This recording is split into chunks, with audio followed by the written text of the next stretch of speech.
കുട്ടി എല്ലാ കാര്യങ്ങളും വളരെ ഉഷാറാണ്. പക്ഷെ പഠിക്കാനും എഴുതാനും മാത്രം അവനെ കൊണ്ട് കഴിയുന്നില്ല. പഠനത്തിൽ തിരുത്തി കൊടുത്ത തെറ്റുകൾ വീണ്ടും വീണ്ടും അവൻ ആവർത്തിക്കുന്നു. എന്തുകൊണ്ടാണ് പഠനത്തിൽ മാത്രം ഇങ്ങനെ? പല പാരന്റ്സും ക്ലിനിക്കിൽ കുട്ടികളെ കൊണ്ടുവരുന്ന പ്രധാന കാരണം ഇതാണ്. ലേണിംഗ് ഡിസബിലിറ്റി അഥവാ പഠന വൈകല്യം എന്നതിനെ കുറിച്ച് അറിയാത്ത ഒരുപാട് പേർ ഇന്നും നമ്മുടെ ചുറ്റുമുണ്ട്. എന്താണ് പഠന വൈകല്യം? ബുദ്ധിശക്തി സാധാരണയായിരിക്കുമ്പോഴും അക്കാഡമിക്സിൽ അച്ചീവ് ചെയ്യാൻ കഴിയാത്ത അല്ലെങ്കിൽ പഠനത്തിൽ ചില കഴിവുകൾ നേടിയെടുക്കാൻ പറ്റാത്ത അവസ്ഥയെയാണ് പഠന വൈകല്യം എന്ന് പറയുന്നത്. ഇന്ന് നമ്മളിൽ ഒരുപാട് പേർക്ക് അറിയാത്ത ഒരു കാര്യമാണ്. ഇത് ബ്രെയിൻ ഫങ്ഷനിങ്ങുമായി ബന്ധപ്പെട്ടതാണ്. അല്ലാതെ കുട്ടികളിൽ മാനസിക വൈകല്യമോ അതുപോലെ തന്നെ ബുദ്ധിക്കുറവോ കാരണം ഉണ്ടാകുന്ന ഒന്നല്ല.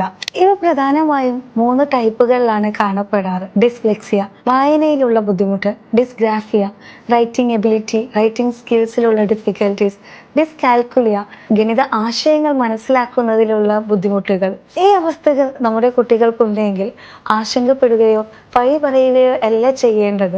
ഒരു പാരന്റ്സ് എന്ന നിലയിൽ അവരെ ചേർത്ത് പിടിക്കുകയാണ് ചെയ്യേണ്ടത്, അവരെ മനസ്സിലാക്കുകയാണ് ചെയ്യേണ്ടത്. അറിയാം, പറയാൻ എളുപ്പമാണ്. പാരന്റ്സ് എന്ന നിലയിൽ ഒരുപാട് ആകുലതകളുണ്ടാവും. ഈ കോമ്പറ്റേറ്റീവ് വേൾഡിൽ എങ്ങനെ എൻ്റെ കുട്ടി പിടിച്ചു നിൽക്കും, എങ്ങനെ മുന്നോട്ട് പോകുമെന്നതിൽ. അതിന് ഒരുപാട് ഉദാഹരണങ്ങളുണ്ട്.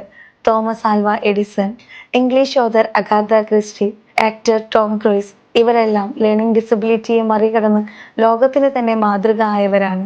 ഇന്ന് ഒരുപാട് അവസരങ്ങളുണ്ട്. ലേണിംഗ് ഡിസബിലിറ്റിയെ മറികടന്ന് നമ്മുടെ കുട്ടിയെയും പ്രാപ്തമാക്കാം റെമഡിയൽ ട്രെയിനിങ്ങിലൂടെ. സ്റ്റുവർട്ട് സ്റ്റെഫോർഡിന്റെ വാക്കുകൾ എന്നും നമുക്ക് ഓർത്തിരിക്കാം. The greatest gift a parent can give a child is self confidence. Thank U.